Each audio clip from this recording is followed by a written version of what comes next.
अब सांप सोच रहा है कि मेरे सिर में मणि है, ये मेरे को ही नहीं पता। बहुत जगह पे है कि नागमणि है सांप। कई और लंबी फेंक देते हैं कि कोबरा होता है या काला सांप होता है ना, वो 100 साल का हो जाता है तब उसके सिर में मणि बनता है। 150 साल का हो जाता है इच्छाधारी बनता है।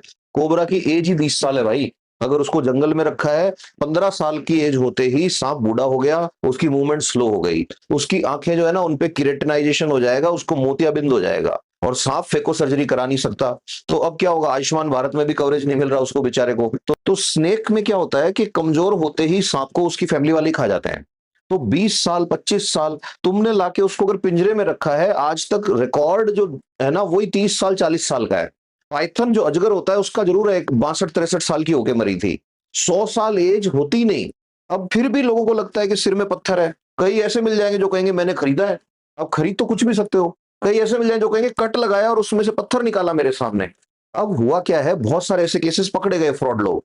और वो क्या करते हैं, सांप के सिर में चीरा लगा के उसके अंदर छोटा सा पत्थर रख देते हैं। और रखते टाइम अगर बढ़िया पार्टी को लूटना है तो उसके अंदर रेडियम जो है वो मिक्स करके सिंथेटिक ग्लास का बनवा लेते हैं, और वो रख के और छोड़ दिया। अब 6 महीने में वो घाव भर जाएगा तो वो पत्थर अंदर रह गया उसके, जैसे किसी की गोली लग गई वो अंदर रह जाती है। अब क्या करेंगे, उसी सांप को लेके जाएंगे, ले जाके कहेंगे ये जो है ये 200 साल पुराना सांप है और इसके सिर में मणि बन रखा है, आप चाहो तो एक्सरे करा लो। अब एक्सरे कराएंगे उसमें मणि आएगा। अब दिमाग निकालना है। अंधविश्वास क्या करता है, आदमी के लॉजिक को ब्लॉक कर देता है। तो अब क्या होगा कि वो आदमी जो है वो मणि के चक्कर में हजारों रुपए लाखों रुपए तक लूटे हैं कई लोगों से, कि भाई ये हाथ में आ गया ना एक बार नाग का पत्थर, तो आई कैन डू एनीथिंग। और ये मिडिल ईस्ट से लेकर के और साउथ ईस्ट एशिया तक हर जगह ये अंधविश्वास चलता है। अब उसको कट लगाते हैं, उसके अंदर से निकलता है पत्थर। पत्थर निकलता है, बेच के चले जाते हैं आदमी खुश के मेरे हाथ में आ गया। अब इच्छा, अरे यार अगर मणि होगा, मान लो मेरे पास मणि होगा और उससे कुछ भी काम हो सकता है, तो मैं तुमको क्यों दूंगा भाई। और आज तक कहानियां 5,000 से ज्यादा है मणि की। मणि एक भी नहीं है दुनिया में किसी के पास जिससे कुछ अलग हुआ हो।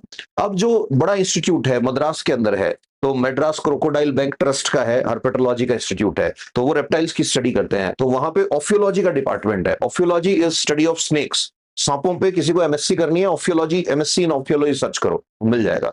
ऐसे ही यहाँ पे केरला में एक इंस्टीट्यूट है बहुत बड़ा, अमृता नाम से, वो वेनम कलेक्ट करके और वो प्रोसेसिंग करते हैं उसकी। आसाम में अरण्यक नाम से है। तो ये अलग अलग इंस्टीट्यूट्स हैं। अब ये सारे सांपों को की स्टडी को ये इंस्टीट्यूट डेडिकेटेड है। इन्होंने हजारों बार स्नेक्स की एज को स्टडी किया है, हजारों बार सांपों के एक्सरे करके देखे, कोई मणि नहीं मिलता इनके अंदर। वो बोलते हैं सर कैल्शियम कार्बोनेट बनाने के लिए, डिपॉजिट करने के लिए मेंटल वाला ऑर्गन चाहिए जो सीप के अंदर होता है, इसमें होता ही नहीं है। तो रेप्टाइल्स जो है उनके साथ प्रॉब्लम क्या है कि उनके हेड में छोटे छोटे खड्डे होते हैं, पिट्स बोलते हैं उनको। वो क्या करते हैं, आईआर और इमेजिंग सेंसिंग, एनवायरमेंट सेंसिंग के लिए होते हैं। पता नहीं लोगों ने कहानियां बना ली कि सांप मतलब इसके अंदर मणि है।